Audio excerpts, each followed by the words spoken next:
In this video, I'm going to show you how to edit the cursor in a screen recording, adding effects to make it smoother, more consistent, and just more professional. This is everything I do to the cursor and cursor path when making tutorial videos for clients.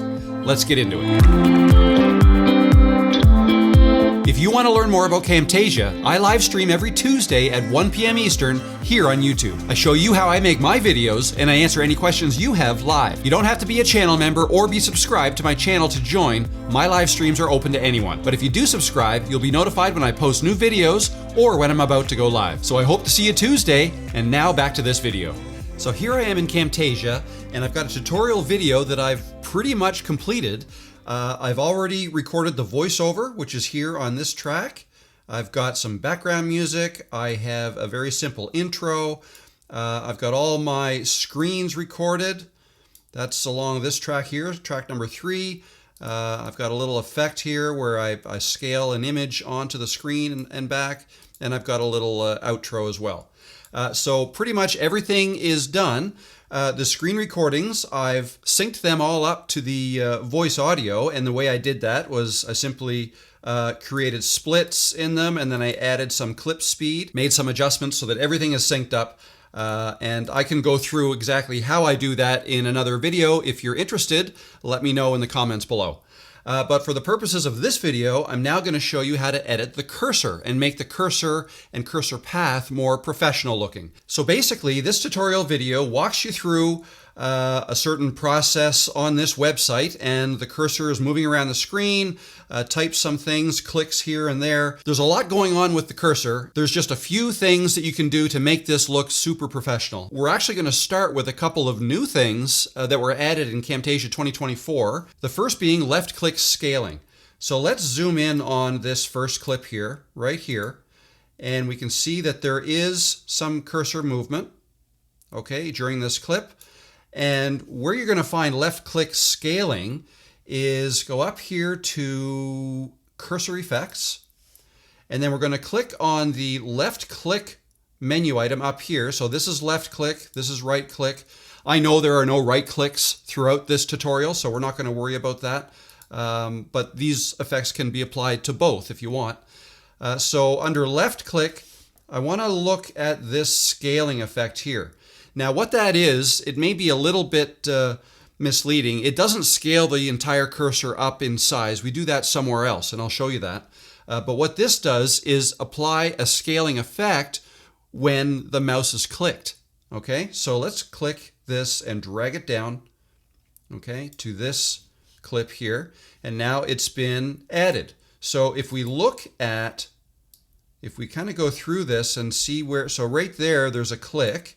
Okay, and if we expand this, we can see left click scaling right here, and there's a dot here. That dot basically tells you where the left click occurs. So let's play through that. Next. Okay, so did you see how the cursor kind of depressed? So that's what I like to do. I like to show that depression when the mouse is clicked, and you can change the amount that it scales down over here in the left click scaling properties. We can increase the scale of that if we want, and now it's going to do this. It just goes down further. We can also vary the speed if we want to, but I usually like to leave that at the default values. So I just Control Z back twice, and I'm usually happy with that. So log in. Just like that. So now the other thing I want to add is the left click sound, which is right here. Let's click that and drag that down. And that also adds another level to the effects stack. And it shows that the left click sound occurs right there. So let's play through that now. Log in.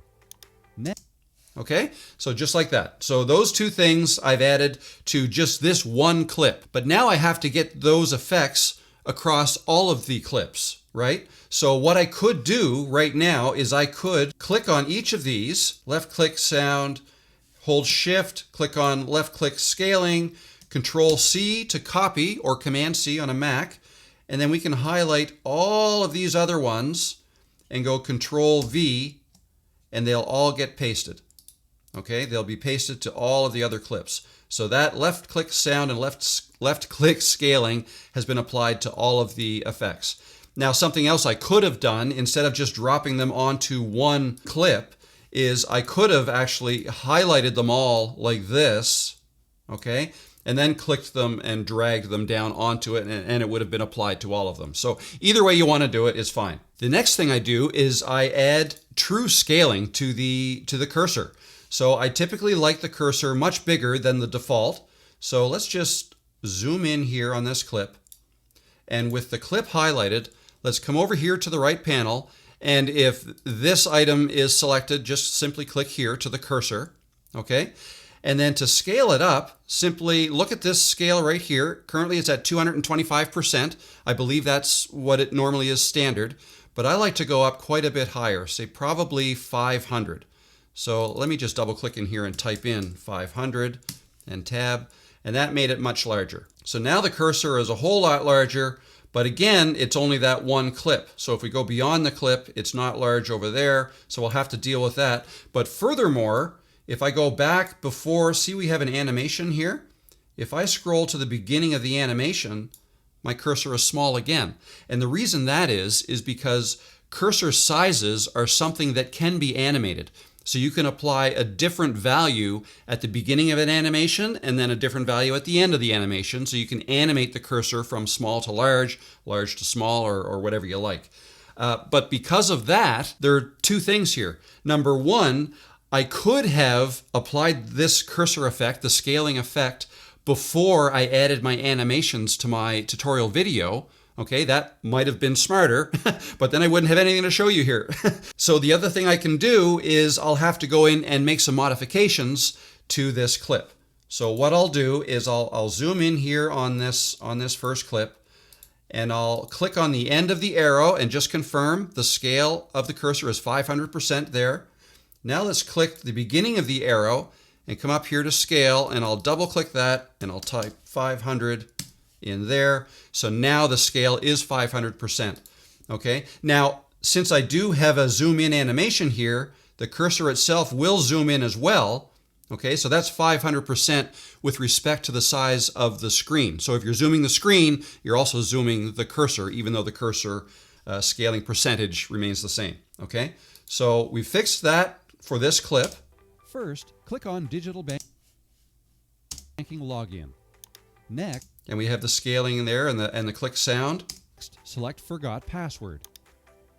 Enter. But now we have to fix the scaling for the rest of the clips. So let me zoom out here, and I'll just zoom so you can see all of this.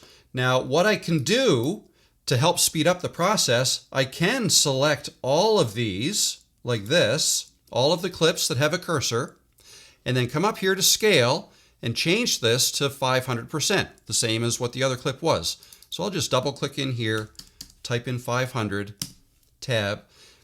Now that changed it in most places, okay? So remember what I mentioned about the animations, okay? So there are some things we have to fix here. As you notice, let's zoom in on this second clip. This second clip also has an animation in it. Now because of where I had the playhead, which is here after this animation, that cursor scaling was applied at that location. So at the beginning here, if I click here, what are we going to see? If I can click there, there we go. Up here, the scale says 225, which is not correct. I want that to be 500. So we'll double click that, type 500 and tab. So now that one should scale properly, and it does. Now let's keep going to the third clip. Everything's fine there. There's in fact no animations, so the 500% scaling is applied throughout. And this clip looks to be okay. Same with that clip. And you just want to check all these. You kind of have to remember where, or you don't have to remember, you just have to go through it and then look for any issues. But what you're going to find is the only issues will be wherever you had an animation. Now here was an animation. Okay, so watch what happens here. The cursor gets really small during that animation. So because the playhead was before this clip, okay, the 500% scaling that I copied and pasted over to this clip was applied only to the beginning. All right, the ending of the animation, if we click here, is still 225%. So we go to the end, let's double click here, type in our 500, tab, that is fixed. If I select this one, that's at 500, we're fine. Let's just keep scrolling through here and taking in, oh, there's another animation. And see, we were fine here, 500% scaling, but here it's 225. So double click that, 500. Okay, and we're almost, we just have one more clip. And does this one have any? No, in fact, there is no cursor in this one at all. Okay, so that's it. So now just keep in mind, I've just shown you how to correct it if you've added animations first, like I did.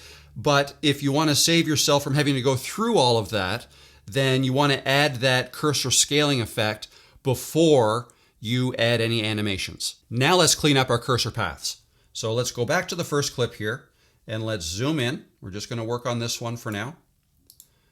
Okay, and now here we are. If I just kind of zoom in here and just play it through, I'm just kind of dragging it. I mean, that looks fairly smooth, but the way you can tell is if you highlight it, come up here to the cursor path and click on Edit Cursor Path. Now what you'll see here in the clip, you'll see these icons here. Whenever you see an icon like that with arrows between them, like joined dots with these gray and blue arrows between them, that's a cursor motion. Okay, so if we drag the playhead across that, you can see the motion. All right, and then here we have just a single dot, and then the cursor kind of jumps. So the first thing I like to do is I like to remove any of these single dots because that typically means the cursor has jumped and I want to remove all those jumps.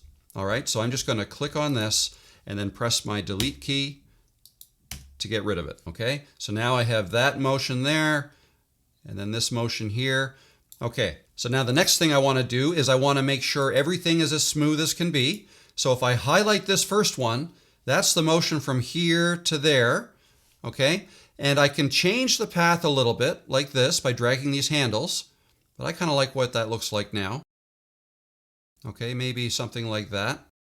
And now if I just play this through, I want to watch for the speed as well. Does it move too fast or too slow? Let's just have a look.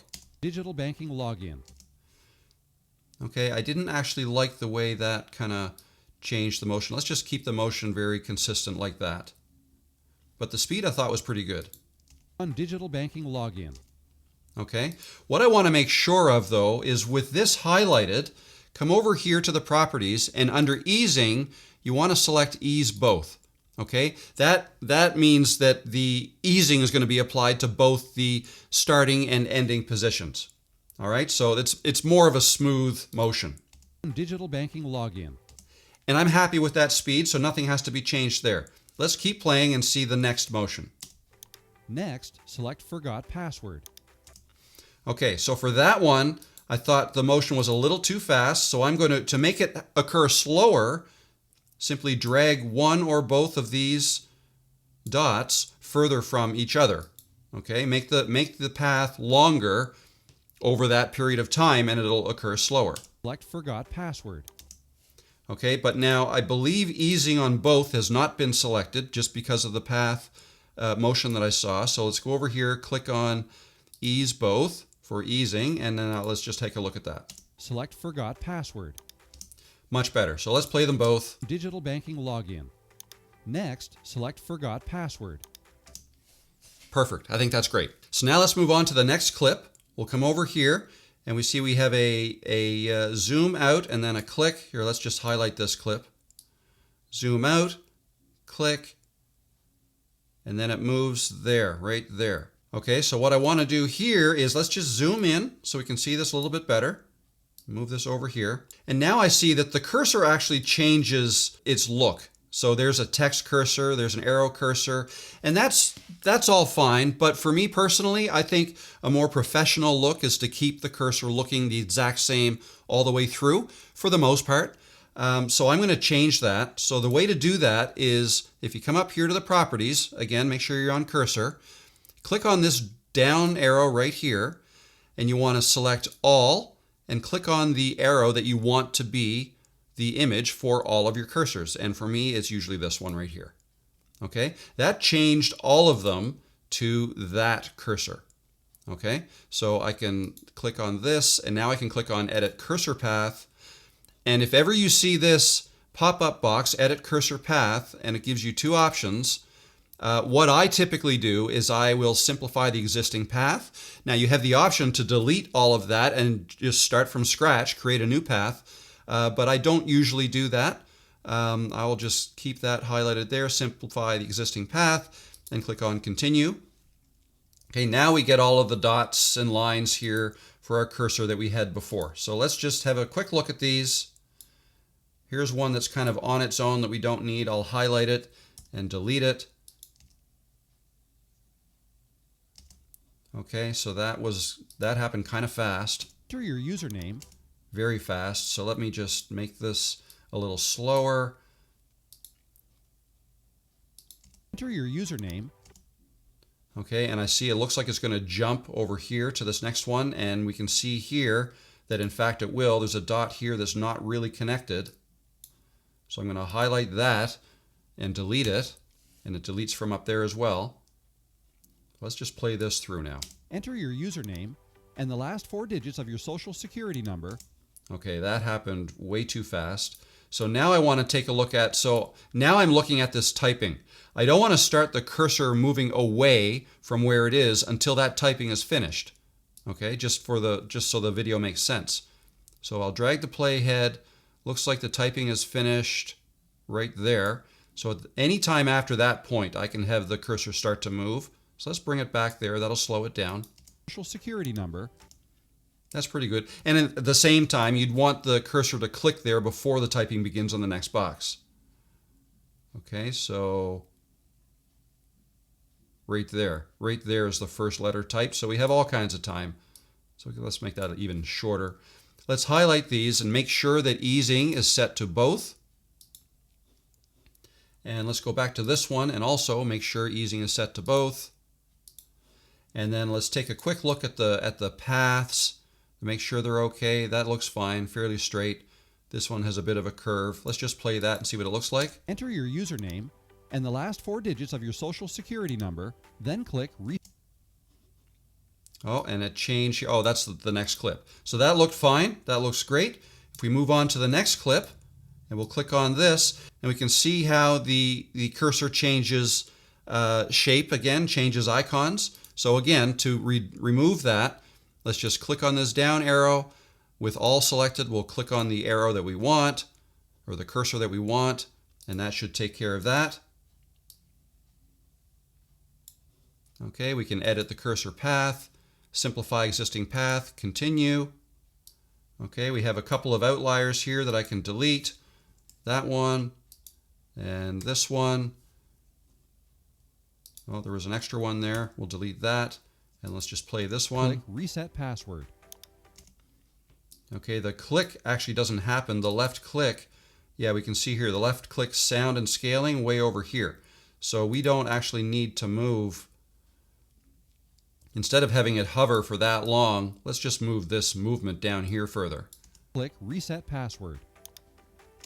That's a little bit better. Okay, let's zoom out here. We've done 3 clips and there's several more to do. And I'm not going to go through all of them here, but let's just take a look at these 3 just to see what we have so far. First, click on Digital Banking Login. Actually, notice how this one, the dotted line is still there. That's because we never clicked to finish the cursor editing there. So we can highlight this, click on Finish Editing. Okay, that'll kind of complete that. Okay, this one too, we didn't finish editing, so let's finish the editing there. And this one, let's click on Finish Editing. I've got a bad habit to forget to press that, but now let's see what this looks like. First, click on Digital Banking Login. Next, select Forgot Password. Enter your username and the last 4 digits of your social security number, then click Reset Password. Choose. Okay, and that's how you do it. I've got the first 3 clips done. I now have to continue to do it for the rest of them, but that is how you edit your cursor and cursor path to make things look more professional. Do you want more tips like this? Let me know in the comments below. Or come join me on Tuesdays in my live stream. I live stream every Tuesday at 1 o'clock Eastern here on YouTube, sharing my screen and doing how-to tutorials. I show you how I make my videos and I answer any questions you have live. So if you're looking to level up your videos, join me on Tuesdays. I'm Rob and I'll see you in the next video or in a live stream. I'll see you soon.